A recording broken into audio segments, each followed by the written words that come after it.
the chagrin of all of his opponents, and has even used that deck to his detriment until he chose not to bring it and then qualify for the World Championship. Yeah. There you go. There you go. You okay? Ooh, he's throwing away the Stormbringer. I was kind of all in on the year of killing all day, but that's kind of a mark in the negative category for me. He throws away the legendary spell that the class is built upon, but it's understandable. I mean, he is the professional player here. I think we'll just have to trust his instincts. Yeah, he favors early game plays. He doesn't want to do nothing till turn 7, really, and that's a dead card for a while. But we're here to show the cards.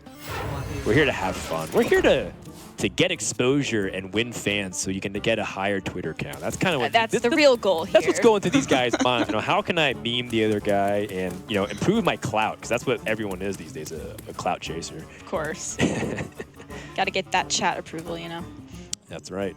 And we kind of talked about this earlier in the previous game, but Venomizer is a very impactful card early on. It's a 2-mana 2/2 that must be dealt with because it has Poisonous as a mech, so it can be combined with mech with magnetic and also answer those 1/5 super efficiently. Venomizer seems insane to me. Yeah, you combine that bad boy with the Spider Bomb that destroys a random enemy, so you have a Poisonous and a Death Rattle effect that immediately destroys a random enemy on board. Yeah, how does aggro stand a chance? Or perhaps this is the aggro version of it. Killing all day, realizing that he needs to answer that guy immediately with the Flame Tongue. And of course, that's the Annual Companion. Hoping for that Huffer. Always Huffer? Not this time. Not this time. And, the draw here with the Gatekeeper is pretty solid, actually. Because then all Killing All Day wants to do is survive with this Flame Tongue until he plays Giggling Inventor. So the longer he can preserve that, the better. But Ant has double Bomb Toss here now, which deals 2 damage and summons a 0/2 Goblin Bomb. So he can actually pick apart this board very efficiently. Bomb Toss seems like it's just going to be a really nice addition to Hunter. Anything that can go face, Yes. can be useful, so. Whew. Storm Chaser, 4-mana 3/5, but no overload cards. But man, look at this Spark Engine. Adding a 1-mana rush with this Flame Tongue Totem. That's really good. And you know what? Killen doesn't get to preserve the Flame Tongue Totem, but he picked up a couple of cards worth value. He got damage on the Misha, got the charge off the rush. So Wargear has a magnetic ability right now with the bomb. The Goblin Bomb can combine with it. But the thing is, Ant might favor the extra body in this position because he already has decent trades on the board already. Right. So it's interesting to see. Or he can trade beforehand. Like he could trade the 1/3 and the 2/1 into the 0/3 and then play the magnetic afterwards. So he's collected value off of both. It's interesting to see how he could mix and match here. Oh, and playing the value game here, trying to add Death Rattle. So even if Killing All Day somehow manages to win the board back, Ant's going to have a lot of hand of mechs here. A lot of refill. Yes. Good. And it looks like to be the case here because Ant favoring value over tempo means Killing All Day can develop Giggling Inventor very safely and then have board to leverage things like Wargear.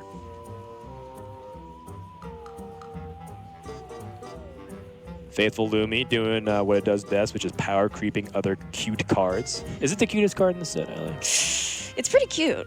It's pretty cute. It might be.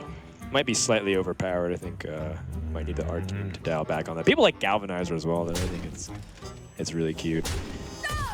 Oh, another Warbot. I mean, that's kind of what you're looking for. The thing is, it's not fully cleaning the board, but I mean, you have such expensive hand. I like developing some kind of big mech here if I'm Ant. Yeah. I think you need to develop something big before it's too late to do so. Yeah. And what's nice about the Wargear too is that it enables him to clear off all the mechs, because I believe Giggling Inventor himself, the 2/1, is not a mech, but the Annoytrons that he summons are, so that shuts off Killen's magnetic abilities.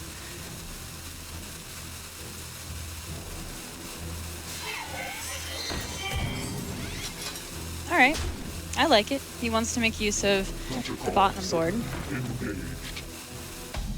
Yeah, so he plays the war gear just as a body. Now, this is something we were talking about beforehand. It's an interesting deviation point, but the interesting thing is that Keelan now has a body for his own war gear. Absolutely. So it's kind of a trade-off here. Ant thinks he might need as many minions to attack as possible. And it makes sense, too, because Shaman's a class that goes wide all the time. Yes. Like, Shaman's a class that always will summon a big, wide board. But by doing so, he actually gave Keelan a really good play this turn. Traded really nicely there. Yep. Also has Meccano to back this up. That 6-2 will be answered, though, by Ant here. Sure. Even with the clear. But he is able to stick another bot on the board. And, you know, again, Meccano might not be impressive by its own right, but if you guys can remember Possessed Villager, and it had a lot of flexible uses that made it really impressive. It wasn't very strong by itself a lot of times. Maybe you just answer, you know, an Argent Squire at turn 1. But the fact that you can synergize so much with all these mechs makes Meccano, in my opinion, quite possibly an underrated MVP of a lot of mech decks.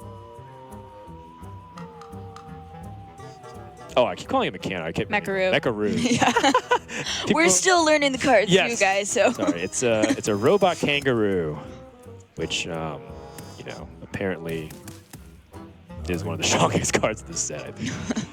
Ant has to double trade into this Anoyatron. But the good news is that he still has a big hand to back it up. We've seen Ant's hand refill nicely here.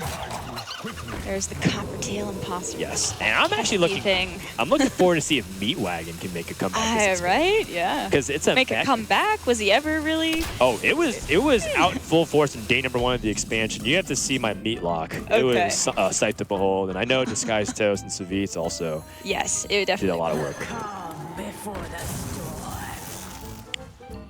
Quartz Elemental can't attack while damage is unfortunately a really bad downside for Keelan's deck because he doesn't have a lot of convenient ways to heal.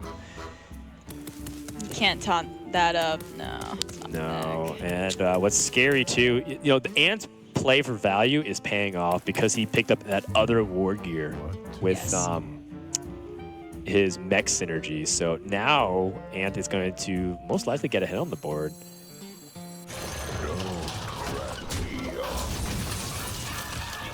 Thing is, if Ant didn't have that 1/1 Death Rattle token off the Mecharoo, that Quartz Elemental would actually be very good in this position. Yes, actually.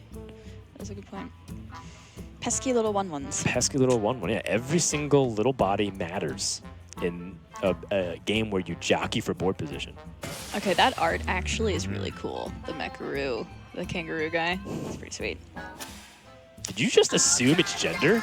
You know, maybe I did. I take it back. Good. I like that you own up to it.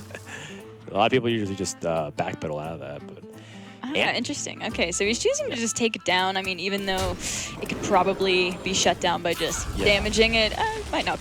Well, really worth it. But. With this play, Ant's saying that he feels like he can win the long game because Hunter is a deck that excels off of pushing damage to the face, and Ant will also be the first to tell you that he loves pushing damage to the face. So this must take a lot of discipline and restraint. There must be some inner conflict going on internally, and that could be one of the reasons. We mentioned Hex was a basic card that Shamans can use, and it might be for exactly that reason. Yo, this is so good with Bloodlust. Are you kidding me? Voltaic Burst with Bloodlust? That's what I said. Is it Voltaic? Combo, I think so. Combo Wombo with Bloodlust. Look, Dean Ayala came on the broadcast, said that they just literally made up a bunch of names for this. they made up a bunch of English words that don't actually exist to explain science in Hearthstone. Ooh, there we go. Okay, so we have double Voltaic Burst with the Stormbringer. I am sold. Look, you can Bloodlust that and you can win the game, or you can go out in the flashiest ways possible. I prefer the flashy way. I prefer the flashy way. But then again, our careers are both made off of flash. This is true. And These guys are the... Yeah. Good point. Good point.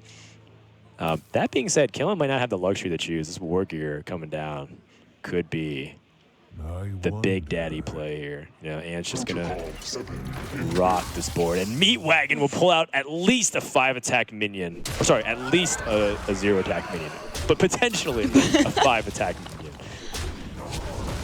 Big Meatwagon. Yeah. Only the largest of pepperonis and salamis on that truck. But the Bloodlust with the Voltaic Burst will be able to answer this very efficiently. In fact, he can even hex that 6/6. The calm before the storm. Oh! Wow. Okay. Killen is the best Things player are looking in the up world. for Killen, that's for sure. He is the best Hearthstone player I've ever seen. Are you kidding me? Calamos the Primal Lord. There's no coming back from that. I don't think there is. I think it's looking like Killen all day might take this, but I shouldn't say anything just yet.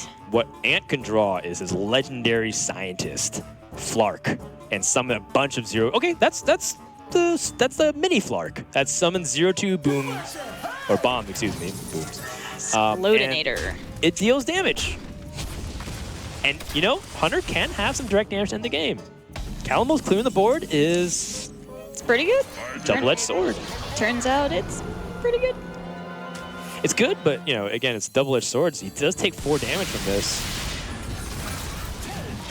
I think at this point it's the board control that probably is more important. True, that Bloodlust will accelerate the game's pace significantly. Spider Bomb. I mean, it could land on the 7/7, but it can also just do nothing. And Killen also can just win. 23 damage, I count. 11 on board, plus the 12 from the Bloodlust. Go for the fun play. Yeah. Oh, yeah. Yeah, I definitely play the Explodinator and then attack. I think I might even want to preemptively trade here. Like, I trade the 2/1 into the 2/2. Yeah. Shelter. Oh, interesting. Okay. Oh. Oh, man. You know what? This makes sense. Killen says, I don't need that 7 damage. Okay, yeah, he says, I definitely don't need that damage. Yeah. But now we have an important juncture at this stage of the game, which is, does Killen go for the glory or does he go for the story? And I personally vote story every single time, and I will judge him for the rest of his life if he does not play Stormbringer. At this point, He he's knows. so far ahead, you know? It's Yes. just like, do it for the crowd. Yes. Do it for the crowd. Is he a man of the people? I think he is. Yes, He's the treating- man of the people.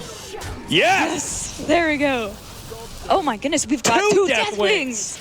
Wow. And Glinda! That doesn't matter. Wow, look but at that he has 2 synergy. Deathwings, yes. Like the 2 Deathwings on the end, that just like Oh, yeah. pleases. Look. Yeah. It's a Dr. Boom Symmetry. expansion, so we need some symmetry every time a Of big course. giant board state is made. Oh, Double Bloodlust. Exodia. Do you, That's a lot of damage. Is that lethal? I'm not sure. Oh, okay. Killen all day. Gonna finish off the reverse sweep, 2-1. And I don't think he knows he won. He's supposed to get up and come here for an interview. So we'll let him know that, you know, it's not best of 5 conquest that he's used to at the HCT championships. It's actually best of 3. And that was a lot of fun. I think we got to see that Shaman is not helpless when they lose the board, even though they might, you know, lose their Flame Tongue Totem, etc. early on.